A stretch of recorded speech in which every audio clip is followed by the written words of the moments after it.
Este programa explora el consumo y abuso de las drogas a través de la historia. Se recomienda la discreción del televidente.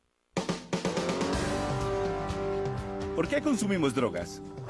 ¿A qué época se remonta nuestra relación con ellas? ¿Los hombres prehistóricos consumían hongos mágicos? Los de la Edad de Piedra. ¿Cuáles civilizaciones antiguas consumían drogas para inducir sus trances? Era como una gigantesca fiesta rave griega, en la cual esperamos viajar hacia otro mundo. Es real. Lo percibes en un espectro más amplio. ¿Qué drogas alimentaron a algunos imperios y envenenaron a otros? ¿En qué momento el gobierno decidió intervenir? ¿Quemamos todo esto? Así es. Hay mucha hierba por quemar. ¿Las drogas fuertes actuales siempre fueron consideradas así? ¿Cómo sabemos cuáles de las que ponemos en nuestro cuerpo son seguras? ¿Me están causando ansiedad? ¿Tienen algo para eso?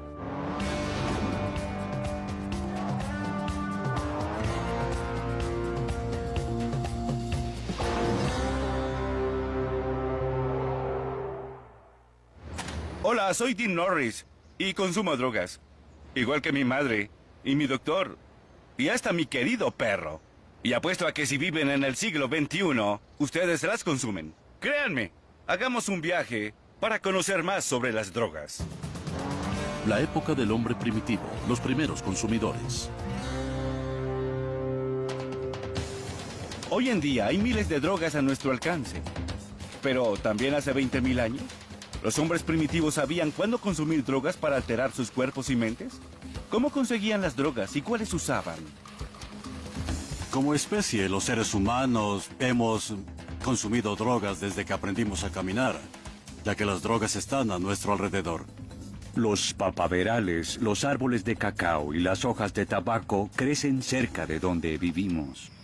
Las plantas que existen actualmente son las mismas que existían hace 20.000 años. Con una excepción importante, ahora existen las plantas domésticas como el trigo y la cebada. No se hacían cervezas con cebada hace 20.000 años porque no la cultivaban. ¿Cuál fue la primera droga que experimentaron los seres humanos? El arte de la piedra de la era prehistórica podría darnos una pista. El arte en las piedras incluye formas simples que asemejan a las formas que se ven durante la alteración del estado de conciencia. Las drogas psicodélicas han existido por más tiempo que los seres humanos. Yo, igual que muchos, creo que se usaron durante la historia. Los dibujos y las esculturas en las cavernas apuntan a eso. En varias culturas del mundo, el hombre ha consumido e ingerido lo que nosotros llamamos hongos mágicos. Creo que es natural que la gente ingiera esos hongos porque somos recolectores. La gente recolecta comida y es normal probar cosas nuevas. ¿Estos son hongos pintados en las paredes de las cavernas? No lo sabemos. Pero algo es cierto. No pintaron zanahorias ni cebollas. Los hongos debieron tener algo muy especial para los hombres primitivos. ¿Pero qué era? Iré a buscar hongos para averiguarlo. Bosque templado de coníferas, Condado de Pasco, Florida. Yo entiendo que la gente busque tesoros, pero ¿por qué buscan hongos? Es emocionante encontrar hongos comestibles, pero hay otros tipos de hongos que tienen componentes que alteran la mente, como sustancias alucinógenas. ¿Esos son a los que les dicen hongos mágicos? Sí, ese es uno de los términos coloquiales. Se les dice hongos mágicos y los indígenas les dicen hongos sagrados. ¿Cuándo pudo ser la primera vez que el hombre consumiera hongos? ¿Qué tan viejos son? Es probable que hubiera encuentros en algunos sitios durante la era prehistórica. ¿Los hombres prehistóricos consumían hongos mágicos? Los de la Edad de Piedra. ¿Qué los hace mágicos? Tienen efectos que alteran la mente e inducen una alteración en el estado de conciencia. ¿Cuál es ese ingrediente? El ingrediente activo es la psilocibina. La psilocibina es un componente alucinógeno que afecta los niveles de serotonina en el cerebro. Causa náuseas, vómitos, debilidad muscular e incapacidad de distinguir entre la realidad y la fantasía. ¿Cómo crees que los hombres prehistóricos descubrieron los hongos? Bien, en algunos casos fue ensayo y error y descubrimiento accidental. Sin embargo, había algo con este tipo de efecto que fue objeto de una búsqueda deliberada, el estar alerta. Alguien se los encontró y quiso seguir haciéndolo. Exactamente. Sí, ¿Por qué crees que los hongos fueron considerados sagrados? Hay algo inherente en el efecto de los hongos alucinógenos que tiene el poder suficiente para cambiar puntos de vista y asuntos vitales. No sabemos cuál es el impulso religioso, pero es algo que aparentemente no puede explicarse de otra forma. Vaya, no sabemos si de verdad el hombre prehistórico experimentó con hongos, pero hay muchas especulaciones sobre eso. Una opinión controversial es que las experiencias de expansión mental con hongos ayudaron a los seres humanos a evolucionar. En los círculos académicos psicodélicos, esto es la teoría del mono drogado. Parece posible que las plantas psicoactivas jugaron un rol importante en la evolución humana. Se puede ser más inteligente usando drogas psicodélicas. Se piensa mejor y se ven las relaciones en la naturaleza. Se ve dónde ha estado una semilla, en dónde creció y se recolectan. Los monos no podían hacer eso, pero con drogas psicodélicas tal vez sí. Una nueva manera de estar en el planeta pudo haber comenzado con estas drogas. La experiencia humana con las plantas psicoactivas pudo ser una experiencia religiosa primordial y el comienzo de la sospecha del hombre de que había otro mundo. Los seres humanos han usado drogas alucinógenas para tratar de conectarse con poderes mayores por miles de años. ¿Pero lo hacían a propósito o las descubrieron accidentalmente en búsqueda de comida? Bien, ¿qué te parece si vamos a buscar hongos? A mí me parece bien. Bien, ¿qué estamos buscando? Aquí en Florida, la especie más conocida es la Psilocybe cubensis. De hecho, allí veo algunos hongos. Sí, parecen hongos. Sí, ¿esos son los que buscamos? No son Psilocybe cubensis. Estos hongos podrían ser venenosos. Vaya. Al menos a primera vista. Qué bueno. Mira eso. Las amanitas más venenosas normalmente son blancas. Sí. Su cuerpo y sus laminillas son blancas y su base parece un saco. Si quisiera experimentar un poco, ¿ese no sería el indicado? Exactamente. No puede comerse bajo ningún propósito. Bien. ¿Te interesa ver los hongos alucinógenos como los Psilocybe cubensis? Por supuesto que sí. Bueno, mejor nos vamos de este hábitat hacia el prado que está justo allá. Creo que ahí tendremos más posibilidades. Vamos a ver. Bien. Al parecer, las lluvias recientes son perfectas para buscar hongos. ¿Eso es excremento o estoy equivocado? Es estiércol de vaca, o mejor dicho, excremento, popó. ¿Pueden nacer hongos de ahí? Así lo prefieren. Los Psilocybe cubensis nacen en lo más sucio. ¿Crecen en el excremento? Sí. ¿Y se los comen? Sí, los indígenas les dicen angelitos o pequeños ángeles. Sí. Pero nace del estiércol. Quisiera conocer exactamente lo que busco para poder ayudarte. Te lo señalaré cuando los vea, pero es muy confuso. 90% de lo que vemos en los hongos nos engaña. Sí. Por ejemplo, estos hongos son del género Paneolos, pero pareciera que fueran... Podría ser. Los Psilocybe cubensis son morados oscuros.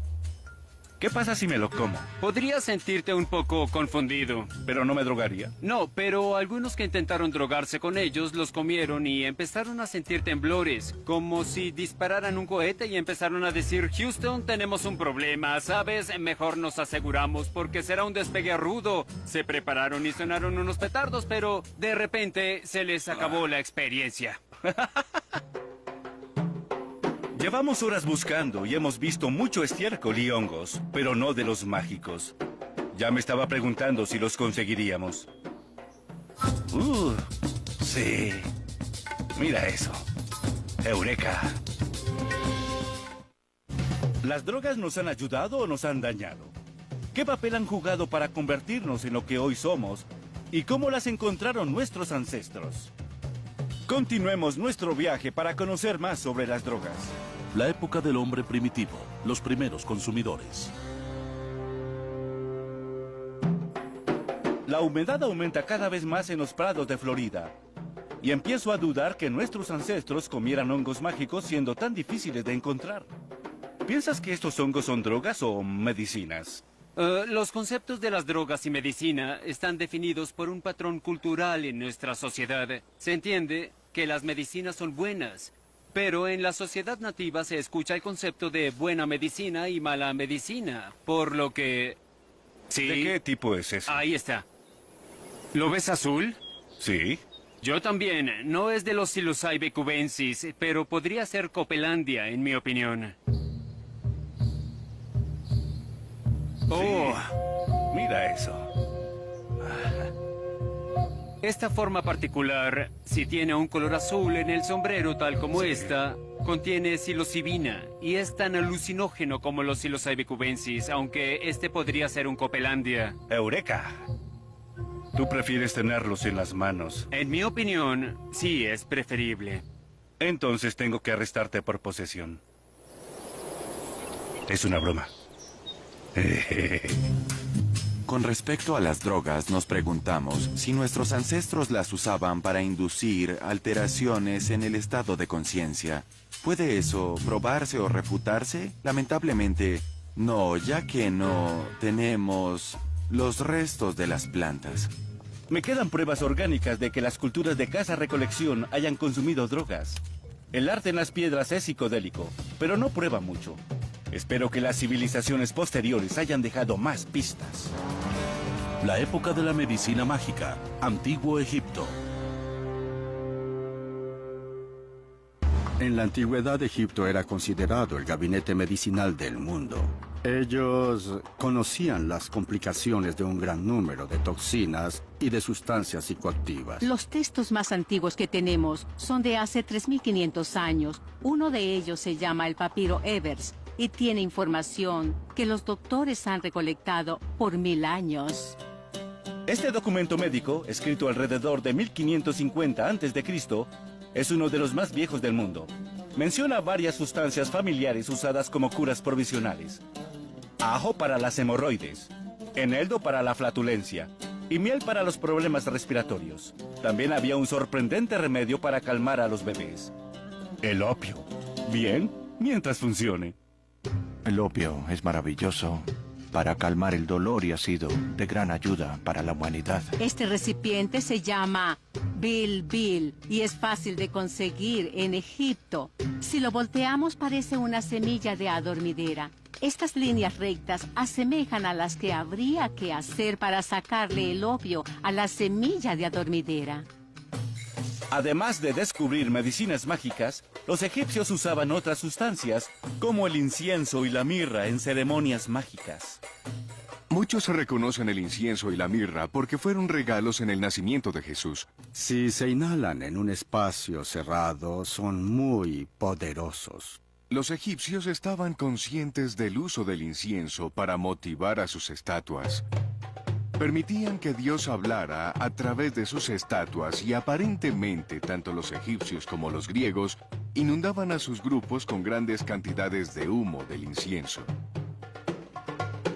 ¿Quién sabe si el incienso y la mirra pueden hacer hablar a las estatuas hoy en día? Pero algunos estudios que se han probado en ratones indican que ambos pueden reducir el dolor y aliviar los síntomas de la depresión y la ansiedad. Conozco gente que experimenta con incienso y es psicoactivo. Los antiguos egipcios consumían drogas medicinales y en ceremonias mágicas, pero ¿lo hacían para divertirse? Los antiguos egipcios tenían muchos festivales anuales, en los cuales se embriagaban. Había festivales de ebriedad para la diosa Hathor, en los cuales tenían que beber mucha cerveza roja.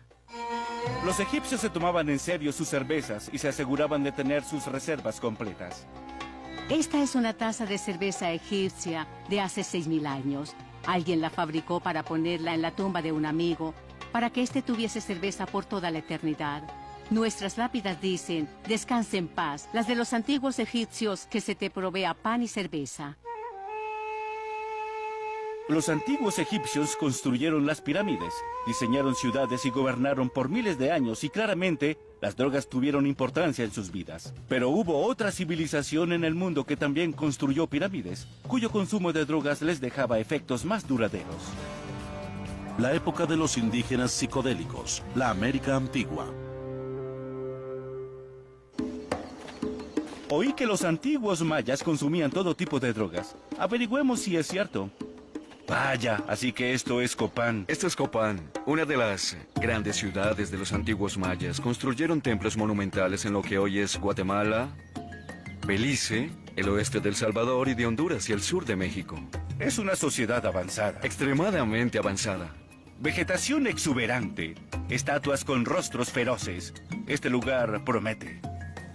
Este es el Templo 11. ¿Lo es? Sí. Vaya, ¿qué es esto? La idea era estar más cerca de los cielos donde viven las deidades, los dioses. ¿Nos acercamos? Bueno, vamos.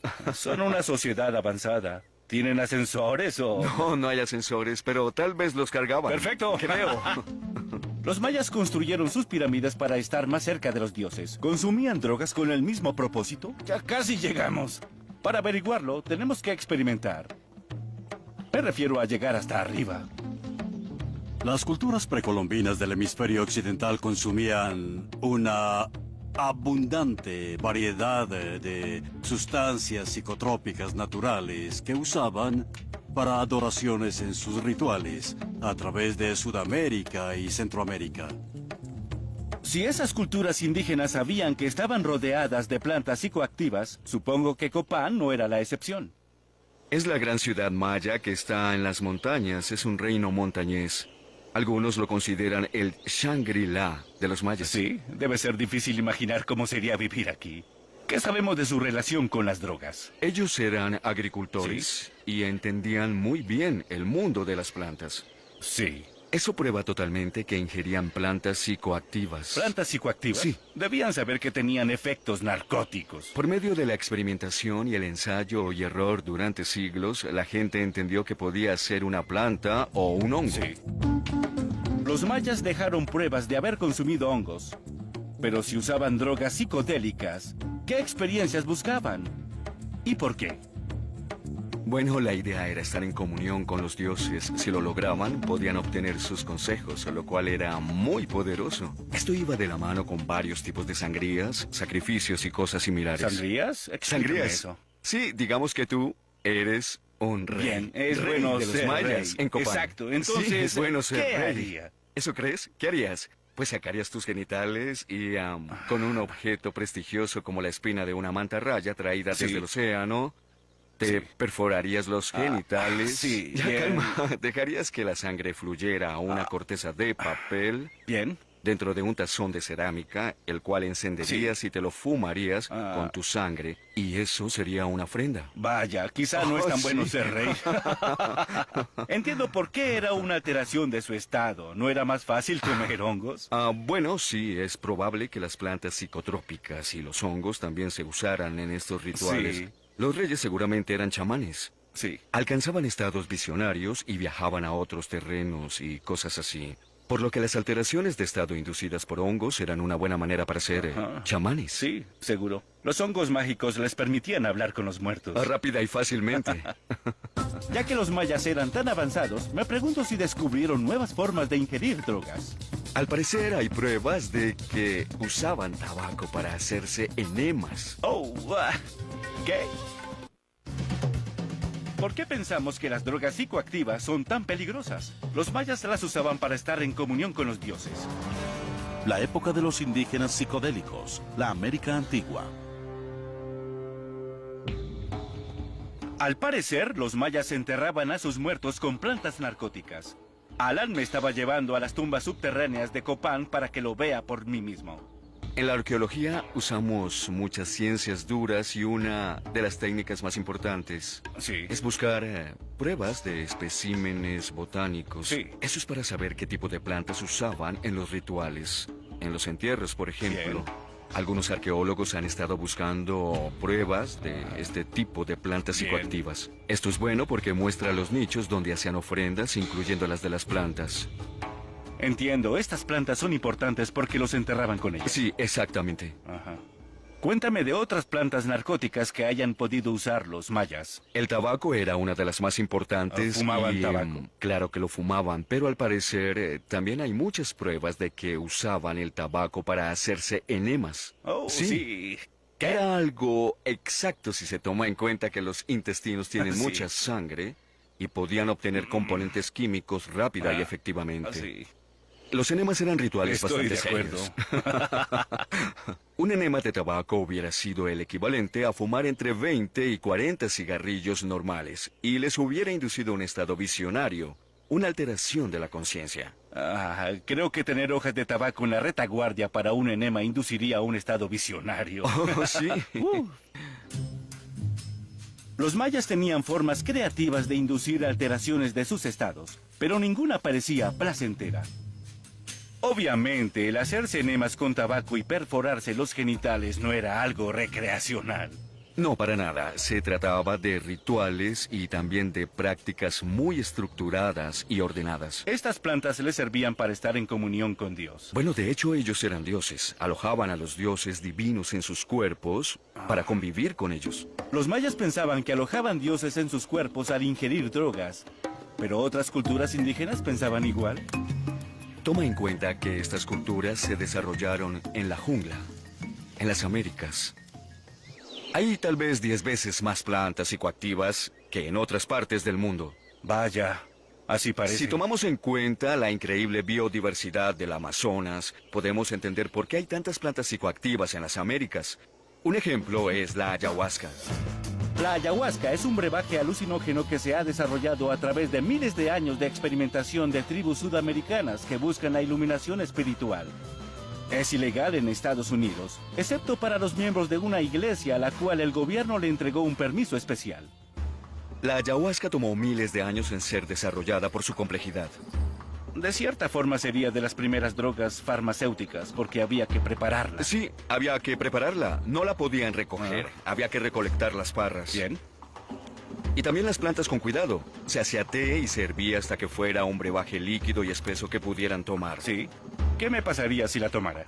Bueno, primero tendrías que hacerlo en un pequeño grupo con un chamán experto, un profesional que guíe la ceremonia. Y tal vez lo más probable es que vomites hasta más no poder por unas cuantas horas. ¿Qué? Sí, te purgarás. Luego tendrás una experiencia visionaria más poderosa que con cualquier otra planta del mundo. ¿Son alucinaciones locas? No son alucinaciones, es una mayor percepción de la realidad. No alucinas porque no es algo creado que sea mentira, es la pura realidad. Pero las percibes en un espectro mucho más amplio. No es diferente a la realidad, sino parte de ella. Exacto, es una sensación y una percepción más aguda de la realidad. Estás en comunión con los espíritus jaguares y con el bosque, pero es real. ¿La ayahuasca es un portal a una realidad más aguda o se trata de un truco de nuestro cerebro? Obviamente, nuestro cerebro es muy complicado y utiliza diferentes mensajeros químicos y sistemas neuroquímicos. Está claro que estas sustancias actúan en el sistema de la serotonina y tienen efectos profundos en varias áreas del cerebro. Es probable que esto afloje las sensaciones normales de nuestros pensamientos y la forma en que vemos al mundo. Antes de abandonar Copán, quiero que Alan me muestre la famosa cancha donde jugaban los famosos juegos de altas apuestas en que los perdedores, digamos que no convenía perder. ¿Se drogaban como parte del juego? Bueno, eso no lo sabemos, sí. Pero en las tierras altas de Guatemala hay esculturas de hongos en las piedras de cientos de años que están asociadas con los implementos y la parafernalia del juego. Lo cual sugiere que ellos se comían los hongos y luego empezaban a jugar. ¿Por qué razón comerían hongos mágicos antes de jugar? Esa es una buena pregunta. Hay pruebas de que la psilocibina, el ingrediente activo de los hongos, reforzaba la precisión visual y también la coordinación física. Entiendo. ¿Ya se usaban drogas para mejorar el rendimiento antes que en el béisbol? Posiblemente sí era así. Bueno, ¿cómo se juega? No puedes usar las manos. Bien. Puedes usar el pecho, los brazos, los muslos, las caderas y había que mantener la pelota en juego. Había que mantener la pelota en el aire porque esto no era un deporte, era un ritual. Y la pelota era el sol, por lo que había que mantenerla en el cielo. Si caía al suelo, rebotaba en el techo del inframundo y despertaría a sus dioses. No era buena idea. Los perdedores podían ser sacrificados. Había consecuencias por no jugar Grandes bien. consecuencias. Es un juego de vida o muerte. Te comes unos hongos y tratas de mantener la pelota en el aire sin usar las manos. O si no, mueres. Claro, qué buena idea. Eran hombres rudos como los Raiders de Oakland en los 70. Eran muy malos. Juguemos. Bien. Hagámoslo. Vamos. ¡Estás muerto! ¡No estás! Probablemente eran todos los espectadores. Sí, vaya, qué embarazoso. Lo siento, fanáticos, de verdad. De nuevo, tenemos que durar más. Mejoraremos. Bien. ¡Ah! ¡Diablos! Bien. Una vez más. Tengo que usar los muslos. ¡Trampa! A ver, Hice juguemos de trampa. nuevo. Bien. Muerte súbita. Como si no fuera así. Bien, listo. Empieza, vamos.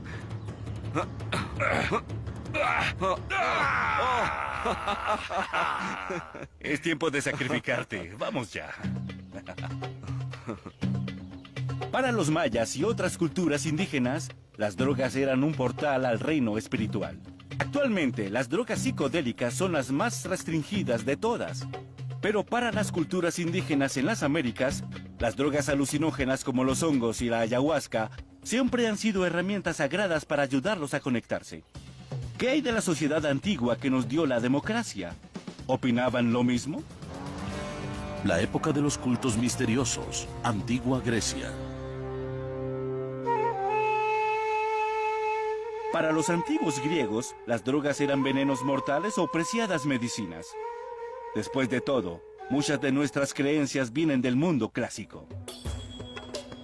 Algunos puntos de vista filosóficos actuales se basan en los modelos de la antigua Grecia, que se desarrollaron en una época en que los primeros filósofos consumían muchísimas drogas. Nos hemos dado cuenta que a quienes ellos llamaban filósofos, hoy llamaríamos chamanes. He oído sobre la existencia de cultos misteriosos en la antigua Grecia, en que los miembros participaban en rituales religiosos secretos. Sabemos muy poco sobre eso, pero la alteración del estado podría estar relacionada. Este es el santuario de la diosa Demeter y de Perséfone. Cada año la gente venía desde Atenas para ser iniciados en los misterios eleusinos. Tenían experiencias extracorporales en las que viajaban juntos al otro mundo y regresaban. Si los iniciados viajaban a otro mundo, ¿qué los transportaba? Hay dos teorías. Unos dicen que hongos mágicos y otros dicen cornezuelos. He oído de los hongos, pero ¿qué son los cornezuelos? ¿Qué tanto nos hemos drogado durante la historia y qué consumían en la antigua Grecia? Descubrámoslo en nuestro viaje para saber más sobre las drogas. La época de los cultos misteriosos, Antigua Grecia. Los mayas consumían drogas para conectarse con los dioses. ¿Los griegos hacían lo mismo? ¿Qué esperaban descubrir a través de los rituales secretos de los misterios eleusinos y qué alimentaba esos descubrimientos? El misterio eleusino fue una gran experiencia religiosa en la antigüedad clásica que duró 2000 años. Este es el Telesterion. Aquí ocurría todo. Vaya. Es enorme. Es como el Madison Square Garden de los griegos. Sí, albergaba a miles de personas. ¿Ves las escaleras en la esquina? Sí. La gente se paraba allí. Había luz, oscuridad y música. ¿Y bailes? También. Sí. Sí. Era como una gigantesca fiesta rave griega. Sí, exacto. Esa es una buena descripción. Era una sobrecarga sensorial que cambiaba la vida para siempre. No eran unos chicos con tubos brillantes en el bosque. Sócrates, Platón y Aristóteles fueron iniciados en los misterios eleusinos. Debió haber algo que los estremeciera. Conocieron a los dioses. ¿A los dioses? Vaya, venían a celebrar este ritual. Dicho esto, ¿crees que las drogas estaban involucradas? Creo que sí tenían que ver. ¡Qué sorpresa! ¿Te refieres a alteraciones del estado? Sí, si de verdad consumían drogas, ¿cuáles hubieran sido? Hay dos teorías. Unos dicen que hongos mágicos y otros dicen cornezuelos. He oído de los hongos, pero ¿qué son los cornezuelos? El cornezuelo es un hongo granoso que crece en las piedras. Al ingerirlo, altera radicalmente los químicos en el cerebro al incrementar los niveles de serotonina, lo cual produce alucinaciones. En los años 30 lo usaban para sintetizar la dietilamida de ácido lisérgico o LSD. Sabemos que había una bebida para los iniciados llamada Kikayón, hecha de cebada y de poleo, que es una menta. Ajá. Ellos la bebían. Si tenía cebada, tal vez tenía hongos, así que pudo ser cornezuelo. Sí, esa es la teoría. Al parecer el cornezuelo les brindaba la habilidad de prever a la diosa porque tenía efectos psicotrópicos en el cuerpo. El problema es que nadie ha podido extraer una droga alucinógena del cornezuelo que no lo mate o lo paralice. Oh, vaya. El cornezuelo es muy peligroso, definitivamente. Tal vez por eso los atenienses no querían revelar esta fórmula al público. La sustancia era tan interesante que se le dio un mal uso recreacional, lo cual era una ofensa capital. Los participantes al parecer consumían una droga tan secreta que podían morir si revelaban cuál era. Algunos historiadores piensan que esa misma droga inspiró los trabajos clásicos que aún se leen en las universidades. Los filósofos reconocidos de la antigüedad fueron iniciados en los misterios eleusinos y sus experiencias psicotrópicas les permitieron alcanzar sus inspirados pensamientos. ¿Cuándo se acabó esto? Los góticos saquearon el lugar en el año 400 después de Cristo. ¿Los chicos con rímel y pantalones negros ajustados? Ellos usaban armaduras. Eran más formidables. Lo eran, por supuesto, sí. Los misterios eleusinos terminaron cuando el Imperio Romano se convirtió al cristianismo y el santuario está arruinado porque los cristianos lo profanaron. Me pregunto si los griegos se drogaban con otros propósitos. Se consumían muchas drogas en el mundo griego, hasta en la asamblea, que era un equivalente al Congreso. Ahí está el Partenón. Aquí nació la primera democracia del mundo. Genial, aquí mismo. Aquí donde estamos parados. Las reuniones comenzaban con rituales de purificación, quemaban incienso y sustancias botánicas. Los miembros de la asamblea eran sometidos a una fumigación de plantas psicotrópicas para inducir lo que llamaban el espíritu jovial, para luego discutir sobre política. ¿Qué era el incienso entonces? Ellos usaban mirra, resinas y hojas de plantas. ¿Cannabis tal vez?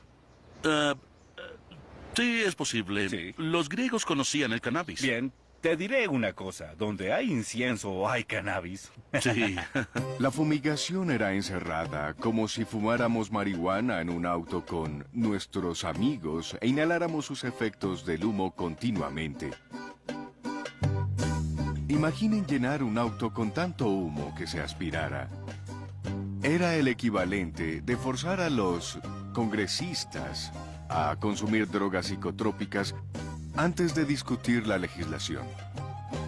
Entonces, un estado elevado era importante tanto para las ceremonias religiosas como para las políticas. Era parte importante de la vida griega. Sí, es correcto. Ellos consideraban importante la intoxicación.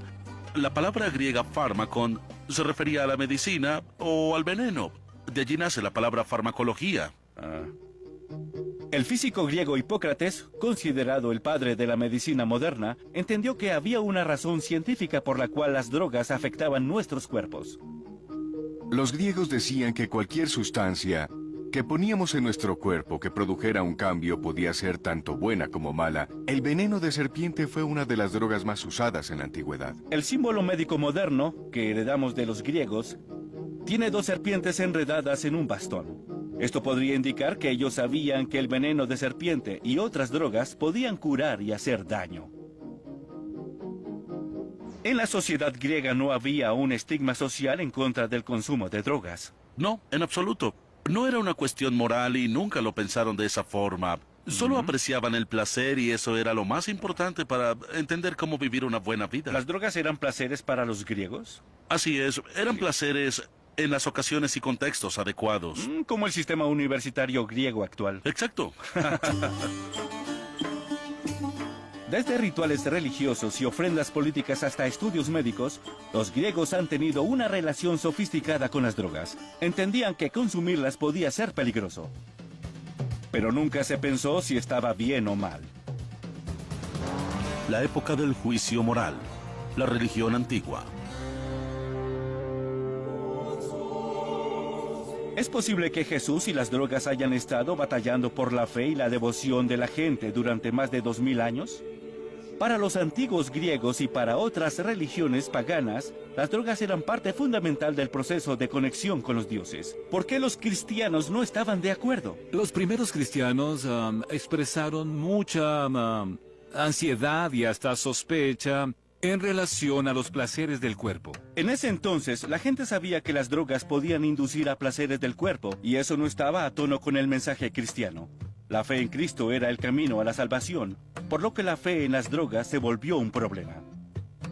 Durante el siglo IV, con el ascenso de los emperadores cristianos, se introdujeron en la sociedad las primeras leyes antidrogas.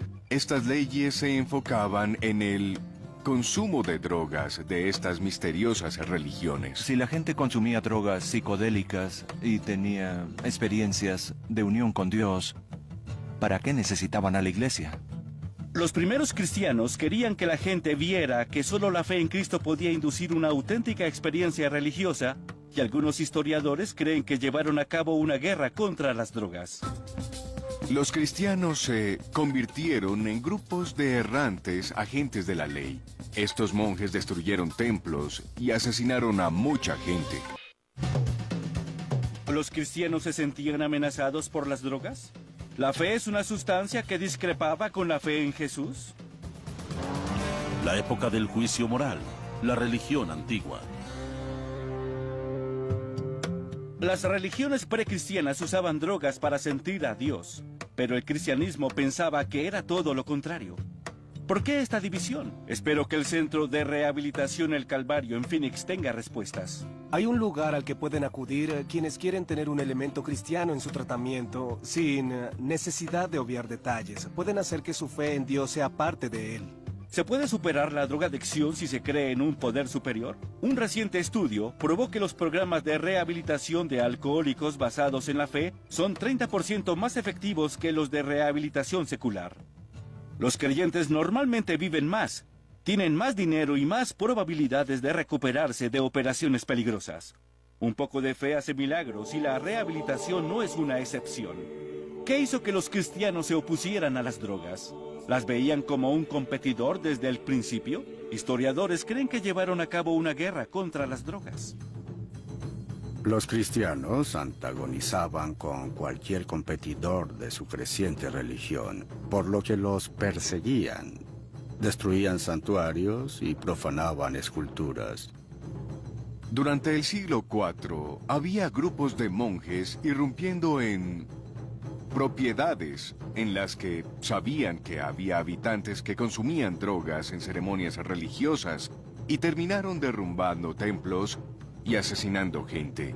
El ataque contra los no cristianos que consumían drogas fue el punto principal de la plataforma política de los obispos para obtener poder y legitimidad. En el Calvario, la gente no tiene una guerra contra las drogas, sino contra la adicción, y su mayor arma es la fe. Pero, ¿por qué no pueden coexistir la fe y las drogas?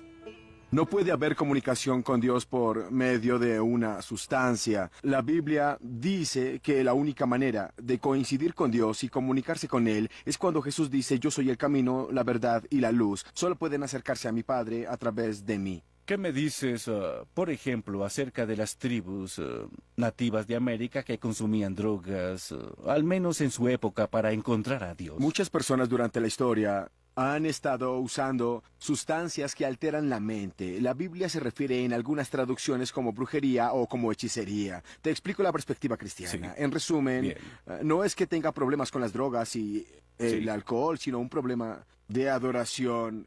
Cambiamos a Dios por un ídolo. Dices que los ídolos son las drogas y el alcohol. Por ejemplo, al pasar por un pasillo de licor, es un santuario de ídolos. El alcohol es el resultado de la interacción del cereal y la verdura con el azúcar en un proceso llamado fermentación. Es la droga más popular del mundo y actualmente unos 140 millones de personas sufren de desórdenes relacionados con el alcohol. ¿Hay figuras bíblicas que hablen sobre el abuso de drogas en específico? Al mejor al que puedes acudir es a San Pablo, que dedicó su vida a Cristo. Y está en el Nuevo Testamento. Él decía que las obras de la carne eran evidentes y eran inmoralidad, impureza, sensualidad, hechicería, idolatría y los falsos dioses que no satisfacen necesidades espirituales. Los podemos buscar cuando queramos, pero siempre volveremos en pedazos y arrastrándonos.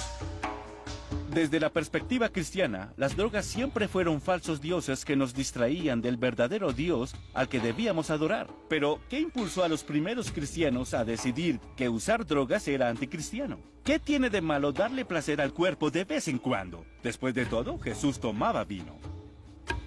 No sería inapropiado usar el término puritano asociado a las opiniones de los primeros cristianos.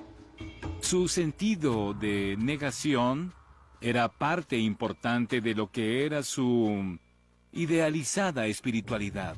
Una de las cosas que surgió en este periodo fue que por primera vez se veía al consumo de drogas como una actividad inmoral. Dejando la moralidad de lado, para los cristianos las drogas son una mala imitación de lo que es el máximo éxtasis. En cierto nivel, la Iglesia o Cristo pueden brindar una sensación de frenesí o el sentimiento que se tiene cuando se consume drogas. Por supuesto, y es algo real. Dean, es real. El cristianismo se ha opuesto firmemente a las drogas desde el principio. Pero el judaísmo tiene otra interpretación. Aunque se expresaba cierta ansiedad en los textos rabínicos, había una celebración de la posibilidad de tener placer físico, fuera mediante el sexo o la intoxicación, todo en el lugar adecuado y con moderación. Pero sí era parte importante de la manera en que vivimos esta vida en nuestros cuerpos y en este mundo. Otras religiones son un poco más cerradas con respecto al consumo de drogas. Los mormones creen que el cuerpo es sagrado, así que prohíben el alcohol, el tabaco, las drogas ilícitas y hasta la cafeína. Así es, no toman café. Los cientólogos piensan que las drogas impiden la sanación de la mente y que pueden causar una seria angustia mental. Los rastafaris consumen marihuana, la cual consideran una hierba sagrada para comunicarse con Dios. Por otro lado, generalmente no toleran el alcohol y piensan que el vino que describen en la Biblia era solo jugo de uvas. Pero el cristianismo fue el que emergió como el sistema de valores dominantes en el occidente. De aquí podría venir nuestra opinión sobre las drogas. Después del cuarto y el quinto siglo, las drogas adquirieron un estigma moral y de pronto se convirtieron en algo malo. Si el cristianismo era tan poderoso, ¿por qué el consumo de drogas no se detuvo bajo la iglesia? Al parecer, cuando la gente se dio cuenta del valor de las drogas en la economía global, la moral quedó en un segundo plano. A veces, no importa qué tan religiosas sean algunas personas, el dinero es más importante. La época del imperio, alta mar.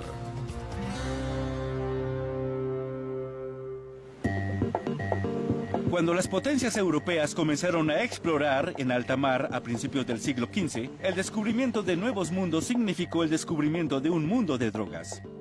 Las drogas comenzaron como productos locales. La razón de esto es que muchas de ellas vienen de las plantas y estas no están distribuidas uniformemente en el mundo. Como resultado del crecimiento global del mercado de negociación oceánico, existió una confluencia de drogas en el primitivo mundo moderno. Sé que en Asia, África y en las Américas había plantas y hierbas nativas que los europeos nunca soñaron con tener. Pero, ¿cuáles fueron las drogas que llevaron los exploradores tras sus exóticos viajes a través del océano? Este es el capitán Robert Knox de la Compañía Británica de las Indias Nacionales y hay una historia fascinante sobre esta pintura. Knox naufragó en Sri Lanka. Sí. Pasó 19 años allí porque el rey local quería conservarlo como parte de su colección de animales. ¿Era parte de un zoológico? Sí, Vaya. él era un regalo inglés. Con el tiempo volvió a Londres y fue a la Sociedad Real a ofrecerle al rey las cosas que había traído. Una de esas cosas era el cannabis. ¿Cannabis? Sí, cannabis. Se arrodilló y le ofreció cannabis al rey. Creemos que esa fue la primera vez que se trajo cannabis a Gran Bretaña, porque tras el regreso de Knox, cuando presentó sus regalos, se empezó a experimentar con esa sustancia para ver qué podía hacer por nosotros. Sí. ¿Qué otras drogas llegaron a Inglaterra de esta exploración mundial? Bueno, Knox trajo algunas cosas desde Asia, pero el tabaco fue la droga que trajeron del Nuevo Mundo de las Américas. Cuando los europeos descubrieron el tabaco, también descubrieron nuevas formas de consumirlo, que era fumándolo. Y eso fue importante no solo para consumir el tabaco, sino también para otras drogas más adelante. La forma más rápida de obtener la mayor concentración de drogas en el cerebro era inyectándolas en las venas o fumándolas. Antes del siglo XVII, fumar como medio de administrar drogas no era común, al menos en Europa. La gente descubrió nuevas drogas y entraron en el mundo del comercio. También descubrieron nuevas formas de administrar las drogas y eso dejó salir al genio psicoactivo de su lámpara. Una vez que las drogas llegaron al mercado global, empezó también el mercadeo global. Antes de la Coca-Cola o la Pepsi, la primera marca global era el opio. Exactamente, se compraba opio de muy buena calidad. Sí. ¿Qué drogas viajaron por alta mar y se esparcieron en el mundo? Continuemos nuestro viaje para saber más de las drogas en el lugar donde comienza el tiempo. La época del imperio. Alta mar.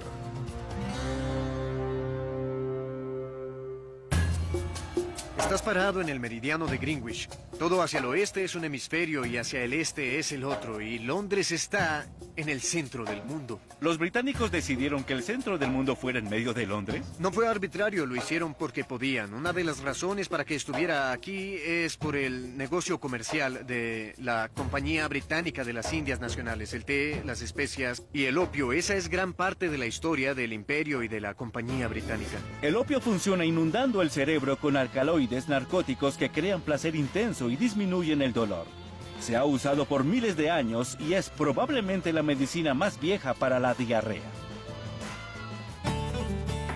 Una de las formas en que la Compañía Británica pagaba por el té era enviando opio a China. Vaya. Así que empezaron a desarrollar una marca de opio y al vendérselo a China estaríamos hablando entonces de la primera marca a nivel global. Antes de la Coca-Cola o la Pepsi, la primera marca global era el opio. Exactamente, se compraba opio de muy buena calidad. Fumé opio de marca. Inglaterra quería el té chino, pero ellos solo querían plata u opio e Inglaterra no tenía, por lo que acudieron a la India. Como todos los negocios inteligentes, Inglaterra movió a los procesadores de opio a la India y se lo cambiaban a China por el té. Esta estrategia funcionó, al menos por un tiempo. Los chinos no estaban contentos con eso. El emperador de China, que era la persona más poderosa en el mundo en esa época, se cansó de ello y decidió acabar con el intercambio de drogas. Con el tiempo destruyó una gran cantidad de opio británico que sería vendido a China, lo cual dio pie a la primera guerra entre británicos y chinos, que el diario de Londres llamó las guerras del opio. Esa guerra empezó cuando los chinos destruyeron opio británico y los estadounidenses empezaron la guerra destruyendo el té británico en el motín del té. Sí, esas son las desventajas de ser un imperio comercial. Sí.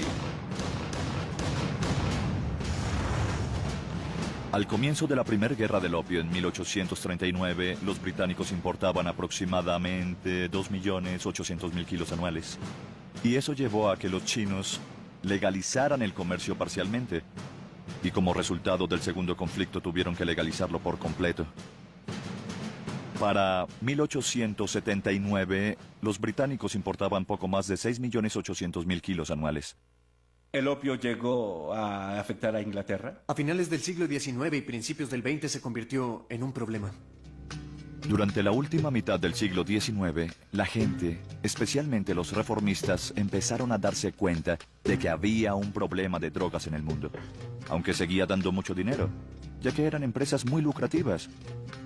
Había muchos borrachos, personas en asilos y cuartos de opio, además de los costos públicos, los accidentes y las admisiones a hospitales. Las personas y los gobiernos que fabricaban drogas ganaban mucho dinero mientras el consumo se expandía por el mundo. Pero las drogas empezaron a afectar la forma en que la gente veía al mundo. Pregúntenles a los artistas. Apuesto a que ellos también consumían. Para estar seguro, viajaré al hogar de un grande de todos los tiempos, William Shakespeare. ¿De dónde venía la inspiración del bardo? Estamos en Stratford-upon-Avon, el lugar de nacimiento de Shakespeare. ¿Hay alguna prueba de que él consumiera drogas? Bueno, es difícil saberlo. Algunas excavaciones arqueológicas han encontrado pipas que le pertenecían con rastros de cannabis y otras con rastros de cocaína. Entonces digamos que sí. No del todo, porque esas pipas apenas son del mismo siglo en el que Shakespeare vivió. Y saber si de verdad eran de él o de alguno de sus conocidos es difícil. ¿Cuáles de sus obras reflejan su actitud hacia las drogas? Muchos dirían que su obra más loca es El sueño de una noche de verano. De hecho, el Royal Shakespeare Company aquí en Stratford la produce ahora. Deberías ir a verla. Creo que iré. El sueño de una noche de verano es una de las obras más locas de Shakespeare, ¿no les parece? Creo que es en la primera obra de Shakespeare donde se muestra el consumo de drogas y muestra los efectos. Sí. ¿Creen que Shakespeare consumió drogas mientras escribía? Él viene de Stratford y tal vez había algo sobre plantas y hierbas. Había gente de clase alta y Bien, baja. entiendo, sí. Yo diría que sí consumía. Sí. Hay que ver el soneto 76. Sí. Porque ahí todo... Es mi favorita, Exacto, por cierto. ahí se habla de hierba y Sí. componentes extraños. Sí. No se puede decir que eso sea solamente una También manera podemos de hablar de escribir. sus años perdidos. ¿Y qué hizo entonces? No lo sabemos. La lista de artistas consumidores de drogas es larga y distinguida. Todos sabemos que Van Gogh le encantaba el ajenjo, al igual que Oscar Wilde, Edgar Allan Poe y a Pablo Picasso. Picasso también disfrutaba del opio, igual que Charles Dickens y Mary Shelley. Allen Ginsberg escribió Howl consumiendo peyote, hábito que compartía con Jim Morrison y Hunter S. Thompson. Ray Charles y James Taylor eran adictos a la heroína y Johnny Cash consumía barbitúricos y anfetaminas. Adolf Hitler no era artista, pero cabe destacar que se inyectaba metanfetaminas en el trasero y usaba gotas de cocaína para los ojos. En cuanto a la marihuana... ¿necesitamos una lista? Después de fumar marihuana, nuestro cerebro hace conexiones que no hace normalmente. Esa es la definición de creatividad. Asociar un evento, un hecho, una experiencia o tal vez una emoción con algo que no había asociado antes. Pero muchos artistas queridos sucumbieron al abuso de las drogas. La heroína es responsable de las muertes de Janis Joplin y Sid Vicious, mientras que la mezcla de heroína y cocaína, conocida como Speedballs, mató a John Belushi, Nick Drake y River Phoenix. La cocaína mató a Ike Turner y a John Entwistle de The Who. Y la cocaína mezclada con morfina mató a Chris Farley. La morfina acabó con el comediante Lenny Bruce. Y Heath Ledger murió por oxicodona, una forma legal de cocaína mezclada con otros narcóticos. ¿Necesito nombrar más? Sin las drogas hubiéramos tenido a los creadores artísticos, pero sin las experiencias que éstas les creaban. Es un intercambio. No se puede crear arte sin la psicosis. Los intercambios eran necesarios durante la época del Imperio. Las drogas alimentaron nuevas economías e inspiraciones artísticas que el mundo no había visto. Nadie se dio cuenta de que la disponibilidad de las drogas crearía problemas sociales. Pero muchos de ellos se vieron opacados por los avances en el uso de las drogas como medicinas. La época del alivio del dolor, las panaceas del siglo XIX.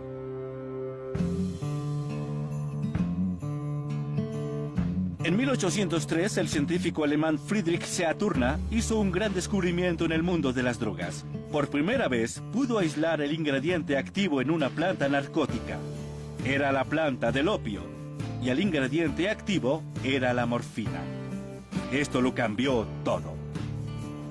En 1803 se aisló la morfina de la planta del opio y ese fue el nacimiento de la ciencia de la farmacología. La morfina es una droga magnífica para aliviar el dolor. Si se sufre un infarto o se fractura una pierna, la morfina alivia el dolor. La inteligencia humana fue la que nos dio esas útiles y valiosas drogas clínicas, pero también creó la dependencia adictiva a esas sustancias. Con los potentes narcóticos que salen de los laboratorios cada década, nos hemos preguntado qué podrían hacernos estas drogas. Son gotas para bebés y contienen alcohol y opio. ¿Las drogas más peligrosas comenzaron como medicinas? ¿La morfina era para aliviar el dolor o fue creada para atrapar a una nueva generación de adictos? La época del alivio del dolor, las panaceas del siglo XIX. Con el descubrimiento de la morfina, las drogas creadas en los laboratorios fueron una explosión en el siglo XIX y drogas extrañas empezaron a salir al mercado, por lo que las tiendas de narcóticos comenzaron con sus ventas. Hola, soy Dean. Hola, soy Jeremy Green. Un placer. Igualmente. ¿Qué es este lugar? Es una farmacia de la comunidad reconstruida aquí en Mystic Seaport, Connecticut. Vaya. Tenemos un catálogo de drogas que en realidad se llaman medicinas patentes, las cuales eran muy populares a principios del siglo XIX. Ajá. Siempre hay historias sobre vendedores ambulantes de estas medicinas. ¿A qué te refieres cuando hablas de medicinas patentes? Significa que tenían el derecho de mantener los ingredientes de sus medicinas en secreto y afirmaban cosas increíbles apoyadas en los testimonios de cientos de hombres y mujeres y niños que se curaron de sus terribles aflicciones con unas gotas de estos componentes. Las medicinas eran limitadas en el siglo XIX en cuanto a lo que podían hacer o no por ciertas enfermedades. La industria de las medicinas patentes no siempre sabía qué hacía o si sus productos funcionaban, pero querían que los clientes sintieran que sus productos servían. Estos eran los productos que más ganancias producían y los más fáciles de conseguir. Eran de consumo público y también los usaban los médicos. Veamos algunas de estas botellas. A ver Hay cosas qué de calidad. tienen. ¿Qué es este? ¿Elixir de opio? Imagínate qué clase de cosas le ponen a estas drogas si están tratando de vender las medicinas, cosas como opio y la morfina. La verdad no interesa tanto curar a la gente, sino vender el producto. Eso era lo bueno de vender polvo de cocaína como remedio para la fiebre del heno. Al venderle ese polvo a alguien, la persona pensaría que funcionaba, lo sentiría y tendría una reacción, que es lo que buscaban las compañías de medicinas. ¿Cómo los hacía sentir? Muchas de estas medicinas los hacían sentir muy bien. Sí. Mientras más fuerte se sentía la medicina, más creían en ella como para recomendársela a sus amigos y a su familia. Bajo estos estándares, estas drogas funcionaban realmente, pero a la vez causaban bastante daño. En la época de las medicinas patentes no había muchas regulaciones, por lo que mucha gente se volvió adicta a ellas y otras murieron por ingerirlas. Me gusta esta. Dice calmante y vigorizante. Sí. Es para la cura permanente de todas las enfermedades nerviosas. Sí, hay muchas afirmaciones aquí. Tienes razón, es Sí. altamente concentrado, se adapta a la cura permanente de todas las enfermedades nerviosas, dolores de cabeza, Sí. neuralgias, dispepsia, el sabor de la bilis, diarrea, estreñimiento, resfriados, tos, fiebre, fiebres palúdicas, dolores de hígado, tisis, pérdida de apetito, debilidad femenina, desmayos, palpitaciones, espasmos, mareos, tos convulsiva, sarampión, etcétera, etcétera. De verdad dice etcétera, al final. La industria de la medicina patente era el lado salvaje de la medicina. A veces promocionaban productos hechos con morfina como cura para la adicción a ella y llenaban el paisaje con publicidad. Para los productos Carter, pintaban rocas al lado del camino, lo que fue precursor de las vallas publicitarias. Crearon una atmósfera de fiesta. El comienzo de la publicidad en Estados Unidos se remonta a la industria de la medicina patente. A través de este periodo, la creciente industria farmacéutica buscaba constantemente un producto que vendiera más. De esta búsqueda resultó una potente droga que llegó a ocupar un puesto infame en la historia. Las compañías farmacéuticas identificaron a la cocaína como un nuevo producto para el mercado, por lo que ellas fueron las responsables de transformarlas en una sustancia comercial. Los doctores apoyaron la cocaína. Empezaron a usarla como anestésico para las operaciones de ojos y de garganta y respaldaron a las populares panaceas y elixires mágicos que tenían mucha demanda en la época. Hay historias asombrosas de 1880 sobre doctores que tenían pacientes deprimidos o sobre mujeres que no habían hablado en meses, pero que al consumir cocaína comenzaban a hablar. Eso era revolucionario. La publicidad medicinal estaba más vigente que nunca gracias a la cocaína. Los fabricantes de los productos de cocaína hacían el esfuerzo por asegurarse de que sus clientes supieran que el producto tenía cocaína. Eso era lo importante. Y por supuesto, la cocaína era el ingrediente principal en un nuevo tónico popular. Como decía su eslogan, es coca. En 1890, en Atlanta, para pedir una Coca-Cola en la farmacia, por ejemplo, solo se decía, quiero que me dé una droga. La cocaína se había establecido y la gente empezó a descubrirle nuevos usos. En 1880 y 90 en los Estados Unidos, los empleadores decidieron que tenían que permitir que sus empleados tuvieran acceso a la cocaína. A finales del siglo XIX, las drogas más poderosas estaban en medio de la sociedad y nadie estaba aislado de sus efectos. Mira este. Son gotas para bebés y contienen alcohol y opio. Dice que cura, es un remedio para calmar gases y retorcijones y cólicos. Muchas de las estructuras reguladoras actuales para prevenir la venta casual de narcóticos viene del hecho de que se les daba esto a los niños para dormir. Me gustaría comprar un remedio para los gases para mi hijo, ¿entiendes? Claro que sí. Los fabricantes de drogas lanzaban sus productos al público sin saber sobre los efectos a largo plazo que tenían. Así que la gente usaba drogas, ya que nadie les decía que no lo hicieran. No hicieron estudios longitudinales durante el primer mes para determinar si estas medicinas funcionaban o no. Con esto, seguían atrayendo clientes, les decían que volvieran y ellos lo hacían. En 1898, la compañía farmacéutica Bayer introdujo la heroína como inhibidor de tos y como sustituto seguro y no adictivo para la morfina. Pero como la cocaína y la propia morfina, la heroína puede apoderarse del cuerpo de una persona para siempre. Al usar estas drogas, el cuerpo se vuelve fisiológicamente dependiente de ellas. El centro respiratorio y el cerebro se están adaptando a su presencia, así que cuando se dejan de usar, resulta muy desagradable. En pleno siglo XIX, la dependencia de las drogas era vista como una debilidad de voluntad humana. No fue sino hasta 1880 que la adicción se le empezó a atribuir a la droga y no al consumidor. La mayor parte de los casos de personas que se volvieron adictas al opio no fue por disipación, no se trataba de mujeres que iban a comprar opio o algo parecido, sino de mujeres que iban a ver a sus médicos. Mientras las drogas se volvían un problema social mayor, la gente quería señalar un culpable. El racismo surgió en la época cuando el consumo de drogas se empezó a asociar a diferentes razas.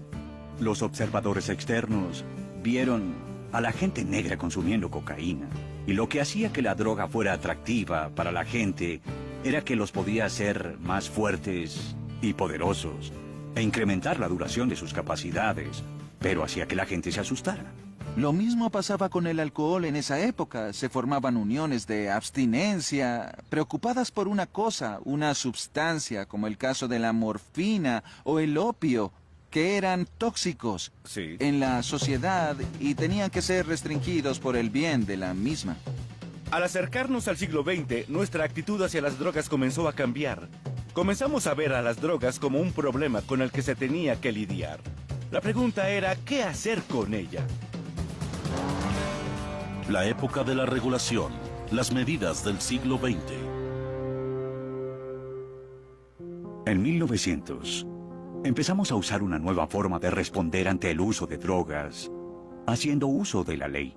Con la intención de proteger a la gente de los peligros del acceso sin regulación a las drogas, el gobierno fundó la Agencia de Alimentos y Medicamentos en 1906, forzando a los fabricantes de drogas a etiquetar productos que tuvieran sustancias narcóticas peligrosas. En 1914, prohibieron el consumo recreacional de las drogas, por lo que los doctores se convirtieron en la única fuente de suministro.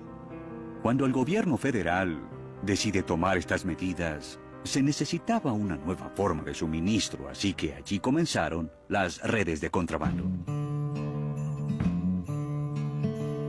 Cuando se criminalizó a la cocaína y a la heroína, el mercado negro se desarrolló debido a las personas que consumían drogas por diferentes razones. El porcentaje de adictos que tenían antecedentes criminales se incrementó proporcionalmente. Chinos fumadores de opio, jóvenes peleando en las esquinas, esnifando heroína, y hombres negros consumiendo cocaína. Eso era un problema diferente, o al menos ellos lo percibían de tal manera. Muchas sustancias que fueron consideradas medicinas ahora eran drogas ilegales, pero los doctores todavía tenían que hacer su trabajo. La pregunta era, ¿qué drogas podían usar? Esa fue la ventana para que nuevas drogas reemplazaran a los sedantes, analgésicos y estimulantes. La Agencia de Alimentos y Medicamentos, o FDA, dictaba qué drogas eran seguras. La Ley Federal de Alimentos, Medicamentos y Cosméticos de 1938 estipulaba que la agencia debía aprobar las drogas antes de salir al mercado. Estamos en la línea de fuego y gran parte del trabajo es la ciencia. Y además el juicio. Y la gente puede diferir en eso. El gobierno tuvo que dejar pasar al alcohol y al tabaco porque eran drogas que estaban muy arraigadas culturalmente. Todos sabemos lo que pasó cuando trataron de vedar el alcohol durante la prohibición. Con el alcohol pensamos que no estaba funcionando y desistimos. Pero con las drogas vimos que no estaba funcionando y fuimos estrictos. Se avecinaba una guerra contra las drogas y alguien tendría que pelear en ella. En un año reunimos un poco más de 900.000 kilos aquí. ¿900.000 kilos? Sí. ¿Y qué hacen con toda esta marihuana? Un proceso de incineración. ¿La queman toda? Así es. Es mucho por quemar. ¿Cuándo fue que el gobierno decidió regular las drogas? ¿Y por qué algunas son legales y otras no? ¿Quién decide todo esto? La época de la regulación. Las medidas del siglo XX. Aun cuando las regulaciones eran más estrictas en las décadas posteriores, una sorprendente droga que ahora es totalmente ilegal, antes era experimental. En 1938, científicos suizos que trabajaban con una gran compañía farmacéutica crearon una droga que resultó ser la sustancia más concentrada y poderosa que el mundo había visto. El ácido lisérgico 25, LSD.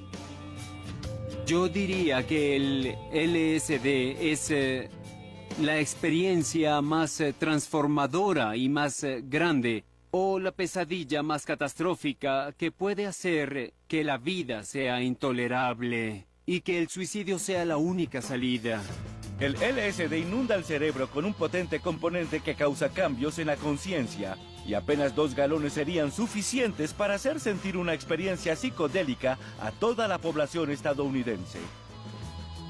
Antes se usaba en terapias. Cuando estaba en la universidad, uno de mis compañeros consumía LSD como parte de su terapia. Eso fue en 1959. El LSD se usó exitosamente en ambientes controlados en los años 40 y 50 para tratar a las personas con esquizofrenia y alcoholismo.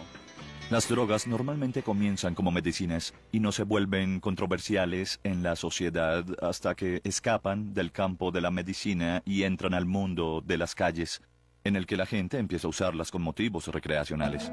La semilla de nuestra relación actual con las drogas se había plantado. A mediados del siglo XX había un auge en la industria farmacéutica, una entidad gubernamental reguladora y un mercado negro que prosperaba con drogas que eran muy peligrosas para el sistema legal. Y una droga nueva revolucionaría el punto de vista de la gente. Faltaba una revolución. La época dorada de las drogas. Los psicodélicos años 60. Las drogas ayudaron a crear cambios sociales masivos en los 60. El LSD había escapado de los laboratorios. Uno de los encargados de esto fue el psicólogo de Harvard, Timothy Leary. El LSD es la sustancia más poderosa que ha desarrollado el ser humano para influenciar la mente.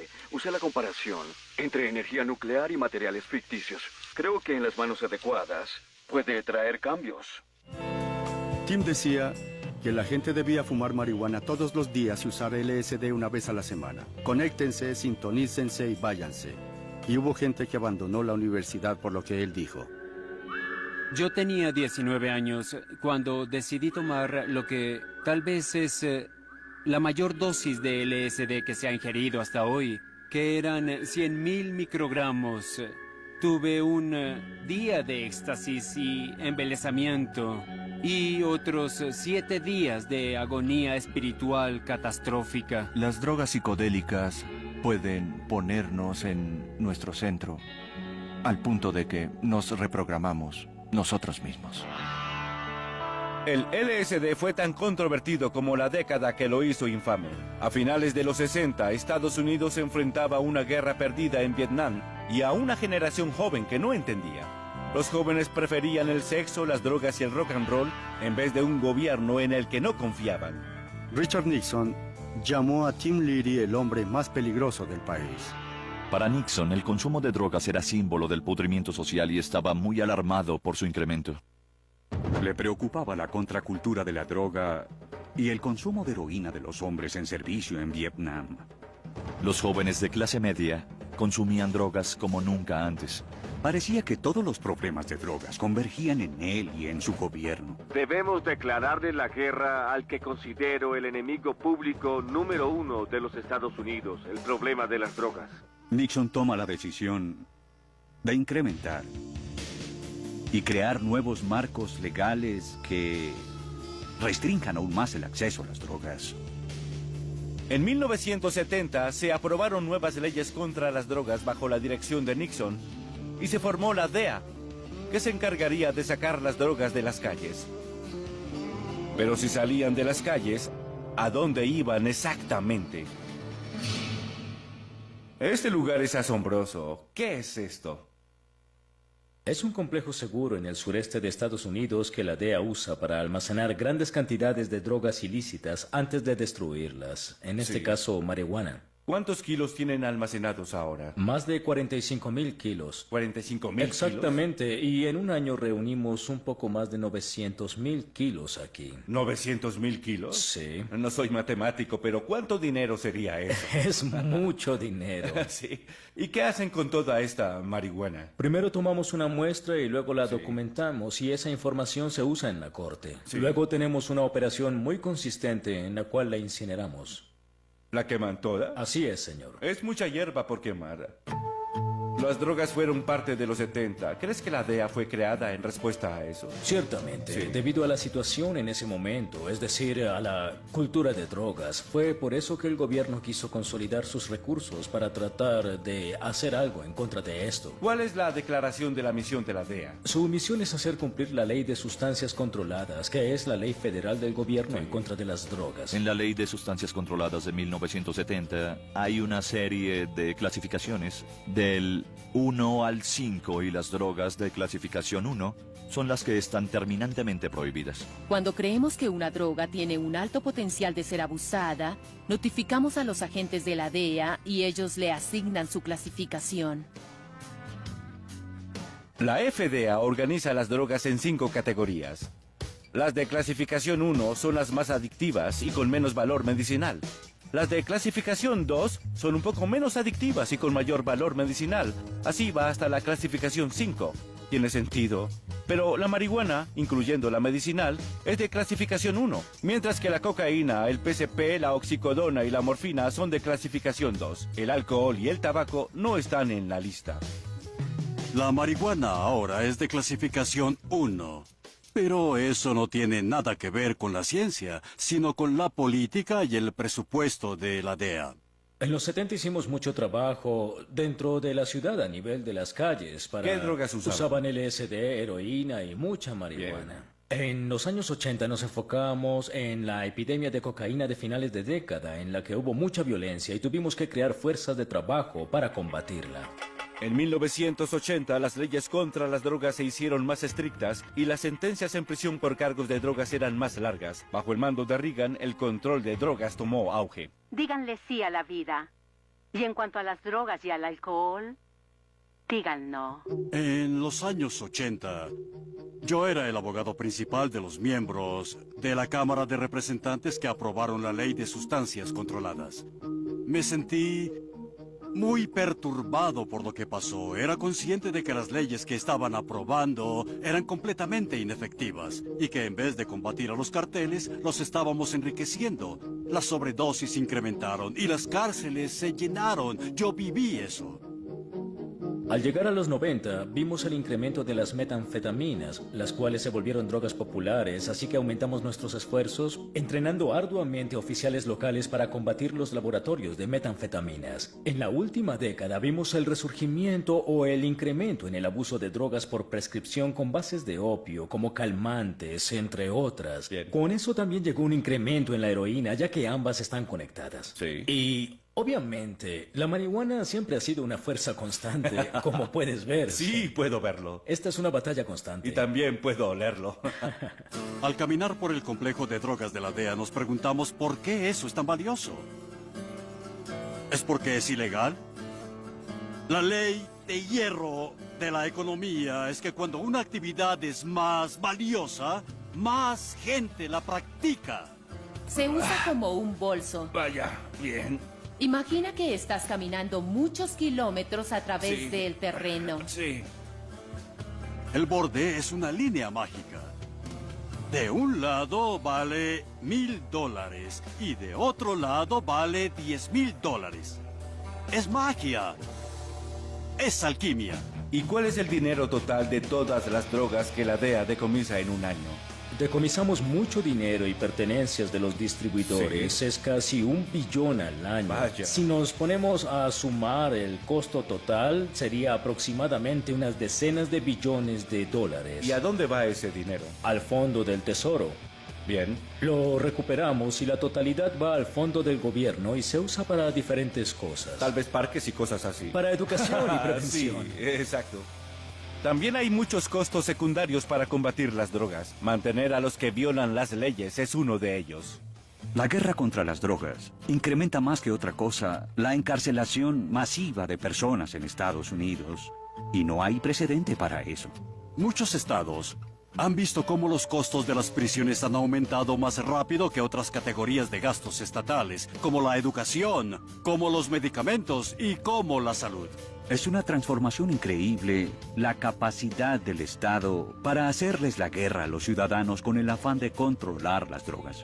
Recientemente Kofi Annan, Jimmy Carter y otros líderes mundiales dijeron que la guerra contra las drogas no se podía ganar. ¿Qué opinas de eso? Creo que el título de guerra contra las drogas no es apropiado. No es una guerra, es una acción contra los criminales. Somos investigadores buscando criminales y no somos soldados, somos policías. Y cuando la gente usa el argumento de que el alcohol es legal para que legalicen también la marihuana, ¿qué opinas? Hay que ver las consecuencias que tiene en la sociedad. ¿No son suficientes los problemas con el tabaco y con el alcohol también? Las consecuencias de esas drogas legales en la sociedad, más los costos de salud y los costos son de problemas. vida. El alcohol y el tabaco también son malos, pero son legales. Sí, pero nosotros decidimos eso como sociedad. Está bien. Es diferente por eso, sí. Si el alcohol y el tabaco tuvieran impuestos, el Estado y el gobierno local y federal obtendrían $45 billones al año.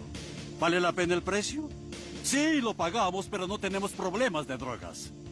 Claro que sí, pagaríamos un precio enorme por una política que es un fraude. Yo lo veo así. Hoy en día, en Estados Unidos, 7% de la población consume drogas regularmente. 23% de la población fuma tabaco o lo consume regularmente y 40% consume alcohol. Sí.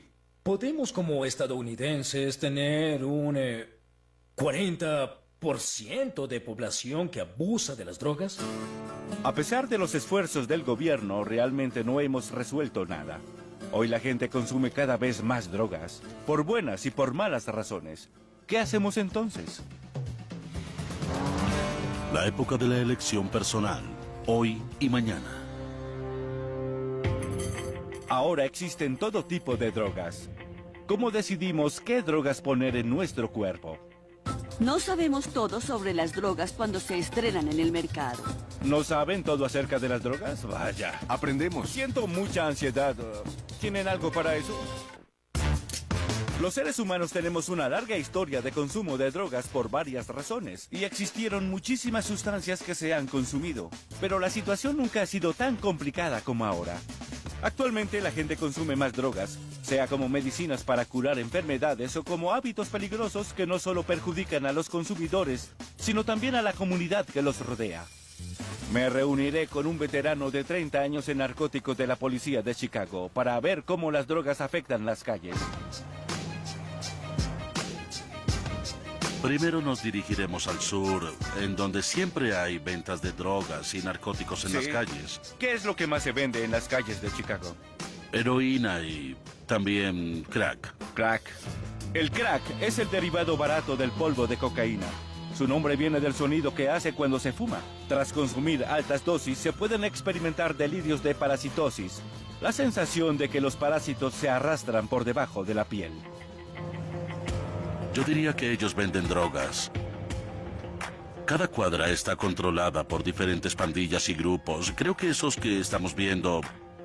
Ese sujeto con la gorra roja parece estar... Se acaba de ir, pero parece estar vendiendo.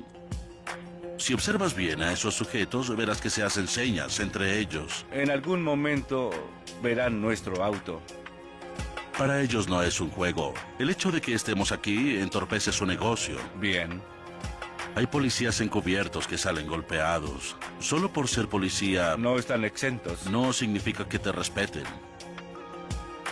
Estados Unidos representa el 4% de la población mundial, pero consume el 65% del total mundial de drogas fuertes. La droga ilegal más popular en el país es la marihuana, seguida por la cocaína y los alucinógenos, incluyendo el éxtasis.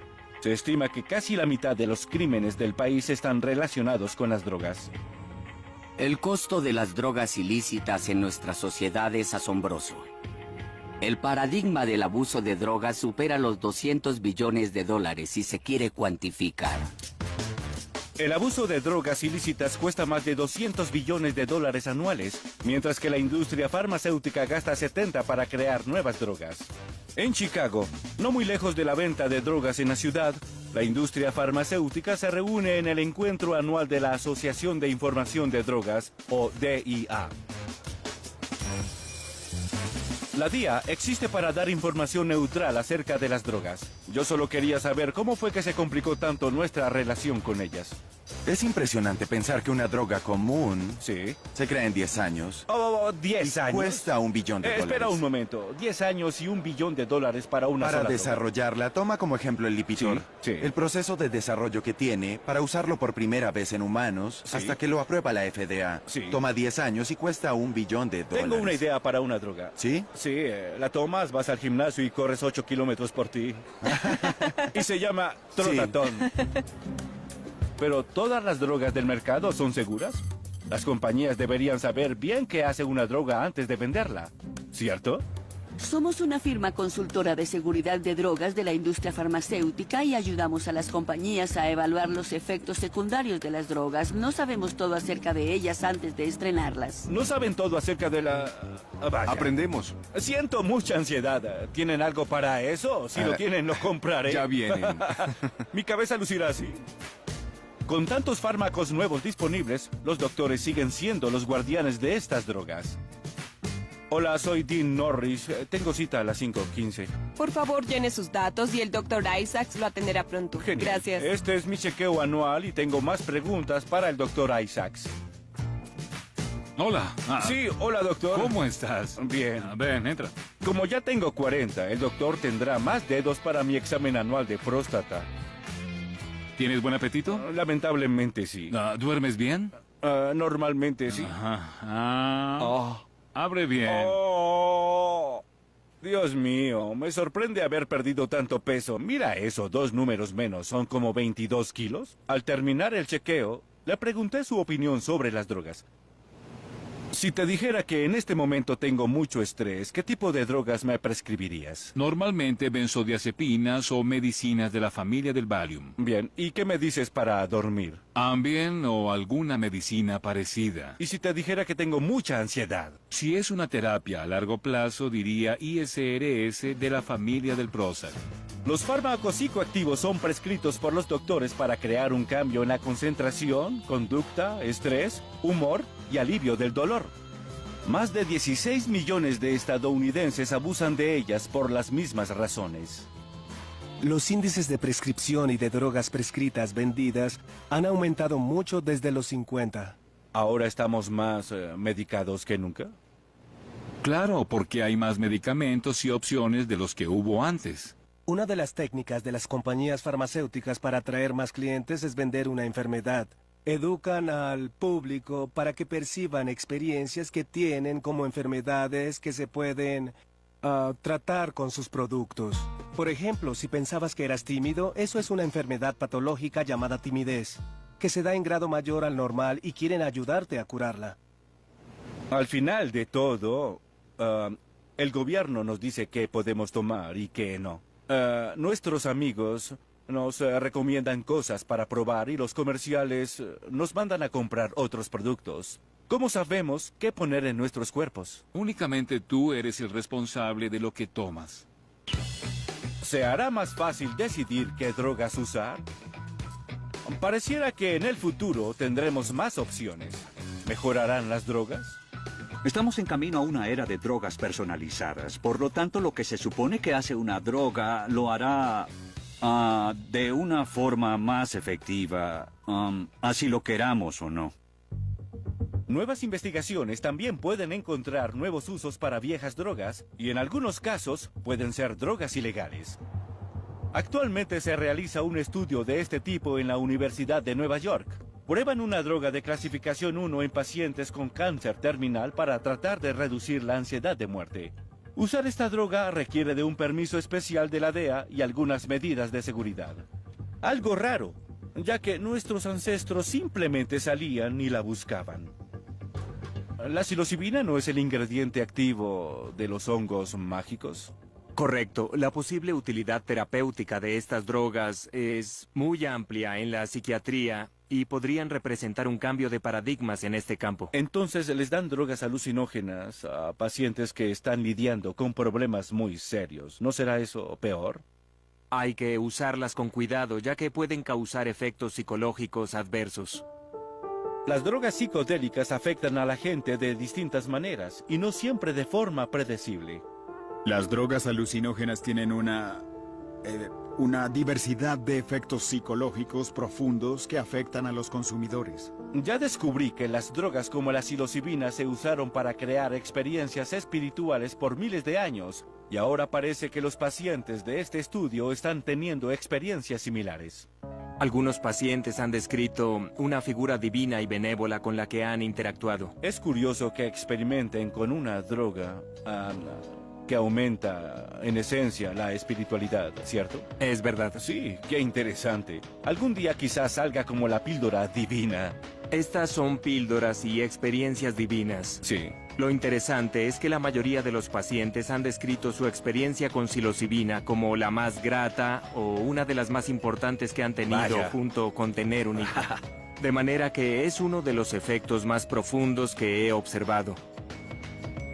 Como sabemos, los seres humanos han consumido hongos mágicos por milenios, pero todavía tenemos un entendimiento limitado de cómo sirve de mediador con los efectos psicológicos increíbles e interesantes que producen en el cerebro. Creo que, lamentablemente, hemos demonizado ciertas clases de drogas sin dejarlas ser objeto del estudio científico y al grado que deberían tal vez serlo. Todavía hay mucho por aprender sobre cómo las drogas afectan nuestros cuerpos y mentes.